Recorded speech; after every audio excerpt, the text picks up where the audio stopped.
Early golf clubs weren't designed to hit specific distances. They were designed to solve specific problems. And once you see that, a lot of modern golf starts to look backwards.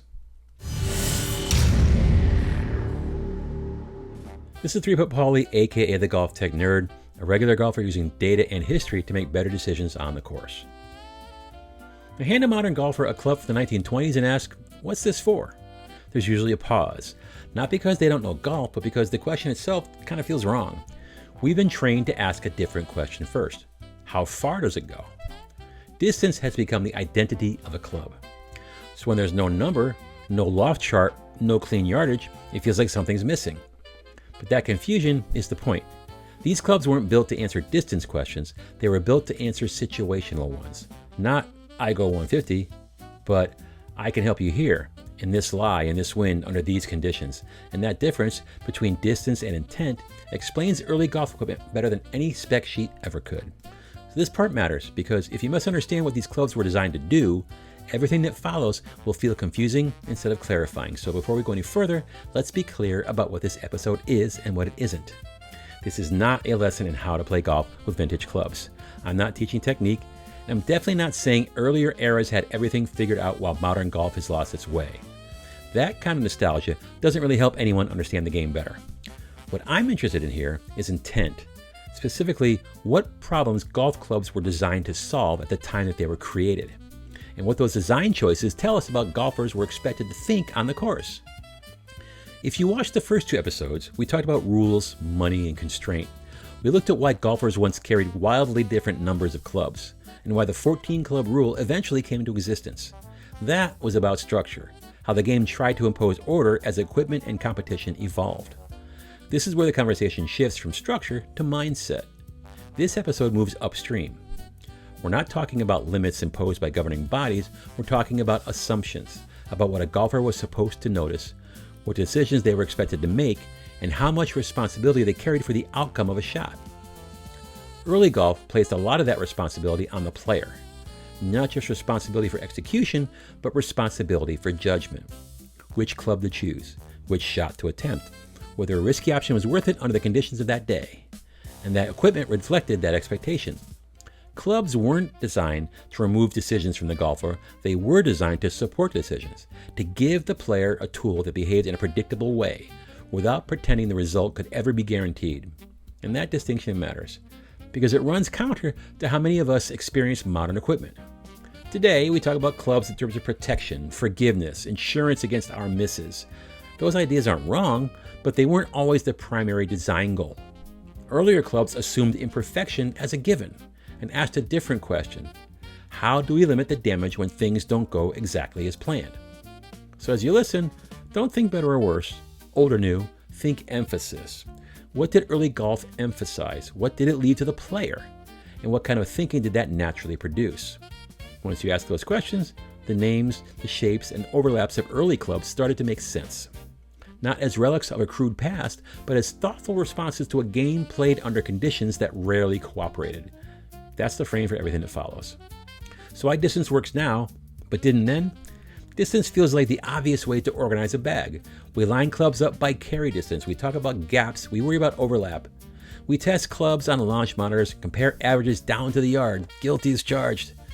That way of thinking feels so natural, it's easy to assume it's always been part of the game. But distance only works as an organizing principle, when a lot of other things are already stable. Modern golf gives us that stability. Balls behave consistently. Shafts are engineered precisely. Club heads are mass-produced to very tight tolerances. Turf, it's maintained. Greens are receptive. Measurement is reliable. Under those conditions, distance becomes trustworthy. When something goes wrong, we assume execution failed, not the framework itself.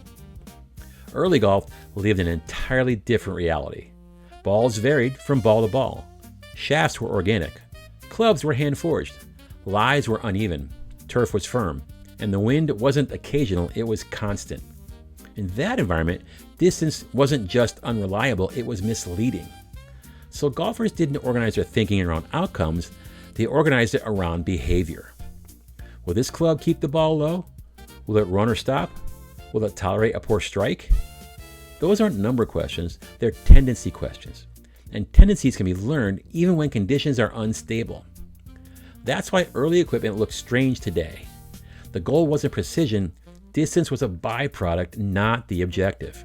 Now, early club names weren't decorative, they were functional language. They told golfers what a club was meant to do. Clique described control. Mashie described versatility. Niblick described escape. Names acknowledged variability. They didn't promise distance, they promised behavior. And overlap wasn't confusion, it was insurance. Two Mashies didn't mean redundancy, they meant options. Numbering came later, and with it some clarity, but also a shift. From behavior to position and a sequence. And that shift matters, because it changes how responsibility is distributed between golfer and club. So links golf was the design environment. Early golf wasn't designed on ranges or fitting bays, it was shaped on links land.